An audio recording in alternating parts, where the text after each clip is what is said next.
Okay. Shift over here a little bit. Get myself on the screen. There we are. Just as it's terribly hard in the tragic and confused present to find our way to factual truth, so it is extremely challenging in looking at the long history of the Israeli-Palestinian conflict to determine what happened and why. And it is next to impossible to bring the various parties to the conflict to agreement on the facts.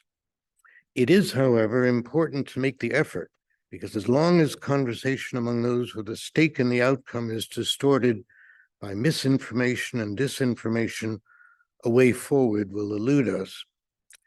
The past of any nation, certainly including our own, is embodied in self-serving myths from which it is difficult to disentangle fact-based history. One of the enduring Middle East myths, often used as a lead-in by TV reporters, is that the Muslim-Jewish hostilities are rooted in the ancient past. In fact, the Prophet Muhammad, at the time of Islam's birth, allied his new community with the Jewish tribes in Medina, and Muslims worshipped on the Jewish Sabbath and prayed toward Jerusalem.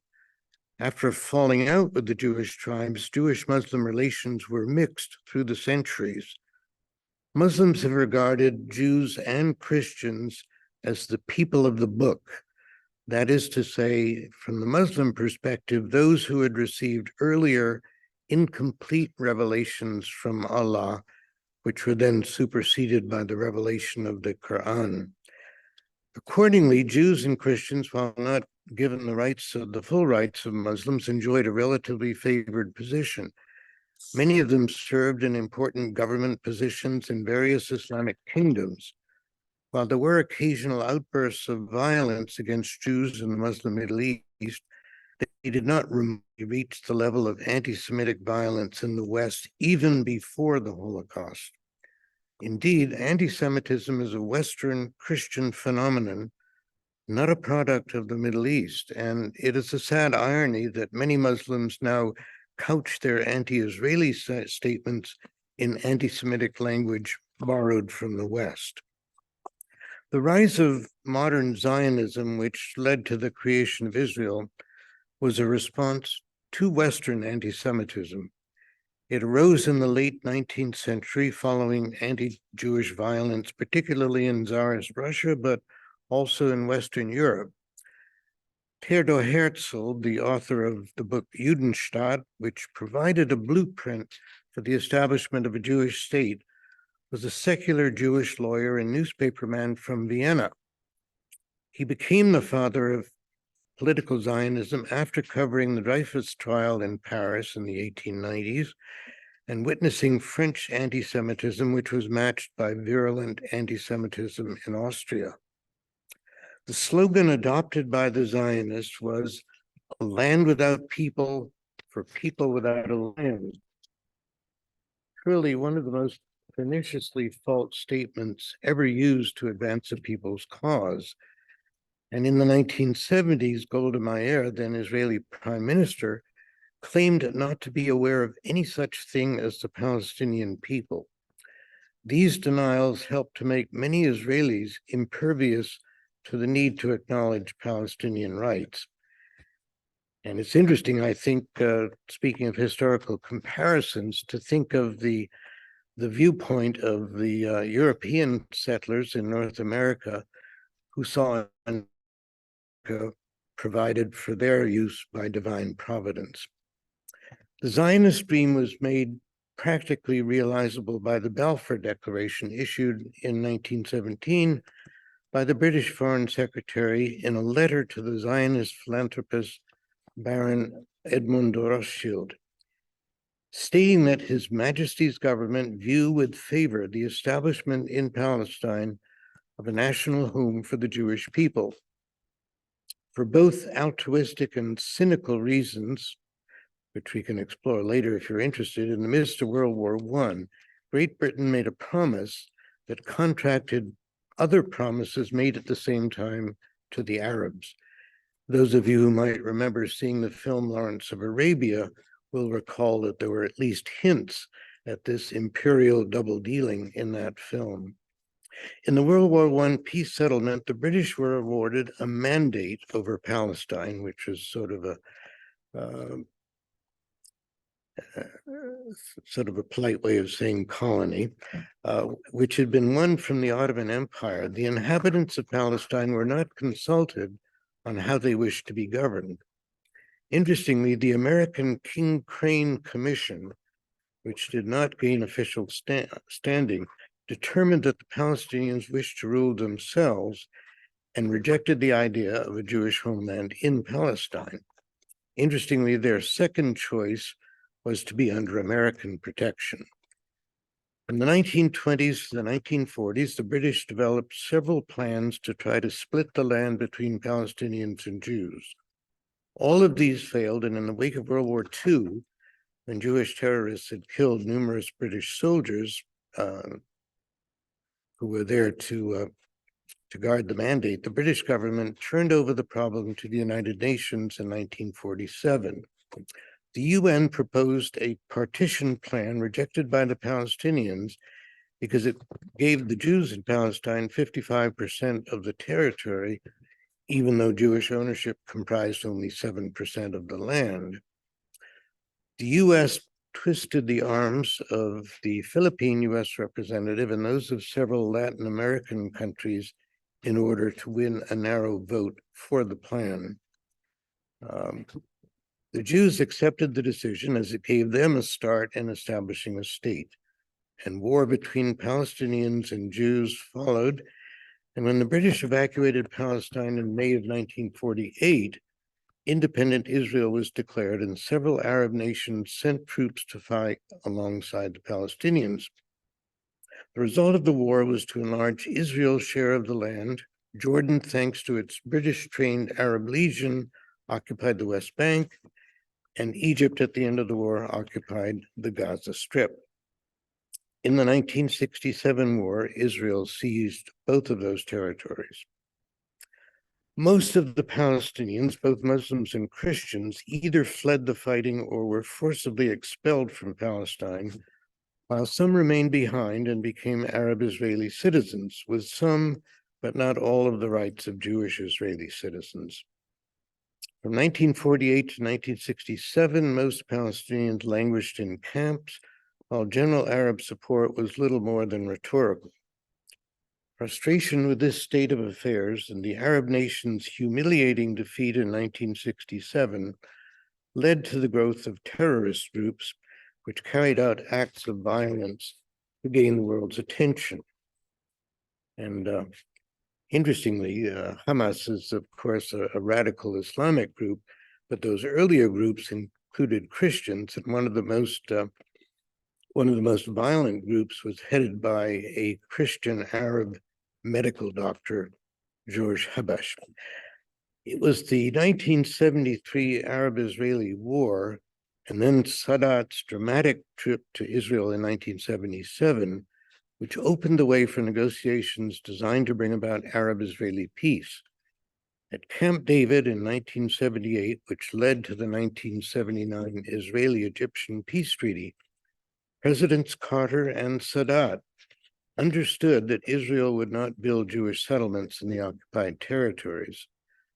However, as soon as he left Camp David, President Begin promptly announced, or Prime Minister Begin promptly announced, that there would be many settlements, a position that the Israeli right has embraced ever since. In 1993, Israeli Prime Minister Yitzhak Rabin signed an agreement with PLO leader Yasser Arafat to implement self-rule for the Palestinians. 2 years later, 1995, a Zionist fanatic assassinated Rabin. In prospect, that tragic event can be seen as the moment when the prospects for an enduring Israeli-Palestinian peace died, even though several later attempts were made to bring about an agreement. The Palestinian Authority lost Gaza to Hamas in 2006, and while endowed with some limited authority in the West Bank, it has proven corrupt and ineffectual. Ironically, in the 1980s, Israel modestly helped Hamas against the PLO because at that time the PLO was seen as the principal Palestinian antagonist. Now, in the years since Hamas established its control in Gaza, no free elections have been held. While it doubtless has some degree of popular support, the wretched condition of most of the population almost certainly translates into a majority that would reject the rule of Hamas if it had a voice. Several iterations of Israeli-Hamas fighting have occurred, killing many thousands of Gazans, mostly non-combatants, and in the current conflict, killing many Israelis as well, in a particularly savage and brutal way. Israel has promised to smash Hamas, a reiteration of past declarations which have proven empty. In dealing with nation-state enemies like Egypt and Syria, it did make sense for Israel to hit hard and conclusively, making continuous war politically and economically unsustainable for its opponents. However, in dealing with subnational groups in asymmetric warfare, such an approach, creating deeper and wider anger and desperation in the Palestinian community, leads to the recruiting of a new and even more committed and hardened terrorist leadership. We have seen this horrific movie several times. Is there a different course of action that holds promise of providing the basis for a sustainable peace? The 1993 Oslo Accords were possible, albeit with great effort and with ultimate failure, because the parties to them were secular, a liberal Israeli government and the PLO. While the political and territorial challenges to reaching an agreement were extreme, there was room to bargain. When the parties confronting one another are animated by religious belief and passion, compromise by definition is impossible. Hamas believes that Allah has given Palestinians the land of Palestine, while the right-wing Orthodox figures who now largely shape the Netanyahu government's policies believe that Yahweh has granted the land of Israel to his people in perpetuity. Passions, religious and political, are running high, not only in the Middle East, but around the world and in our own country. At a time when our citadels of higher learning should provide critically needed, dispassionate, and cool-headed thinking about a way forward, emotions overwhelm students and faculty alike. Ugly words and hostile actions are in full sway with no constructive dialogue and evidence. If there is a way forward, it must take the form of a vision for the future, which offers the people of Gaza hope of something better than the hellish prison in which they have been incarcerated, with 50% unemployment, widespread health problems, and no way out. Since well before the establishment of Israel, Palestinians have been among the best educated and professionally accomplished people in the Arab world. Even in Gaza's tiny areas, sophisticated forms of agricultural production are possible. When I was director of programs at the Middle East Institute way back in the 1970s, we hosted an economist who developed a plan for doing precisely that. High-tech industry, ideally working in cooperation with Israel's high-tech sector, would be another possibility. The point is to present such a vision now, even in the midst of the fighting. President Roosevelt, Franklin Roosevelt, realized that a bold vision for a new world order had to be developed even as the fighting in World War II continued to rage. If the United Nations, if the mistakes that followed World War I and led to another World War to be avoided. Thus, the United Nations was created in San Francisco in the spring of 1945. If the current terrible round of fighting in Gaza is not to be followed, as all its predecessors have been, by yet another more terrible repetition, a vision that each side can embrace is the only way to end the suffering and build for the future. The vision must embrace the other Palestinian territories in creative ways, under some agreed-upon authority, until the Palestinian people can freely elect an effective, truly representative government. And I'll close with a personal story which has always resonated with me. It goes back to 1979 when with my late wife, Ida. I was visiting the Middle East. We'd been to Jerusalem and Bethlehem. We were headed back across the Allenby Bridge over the Jordan River to Jordan.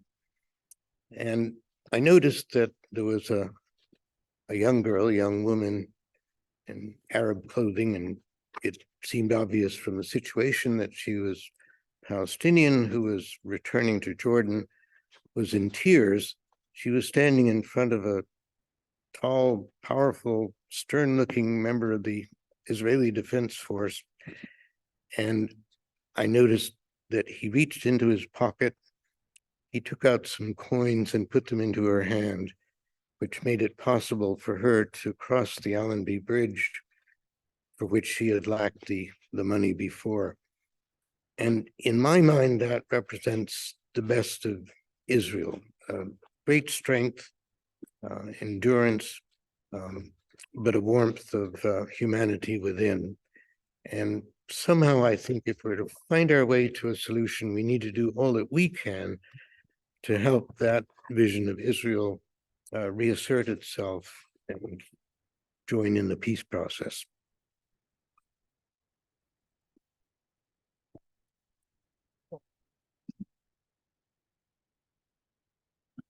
Thank you, Dr. Peck, for your words of wisdom and summing it up. It's a very complicated issue and summing it up so quickly, but so thoroughly. Greatly appreciated.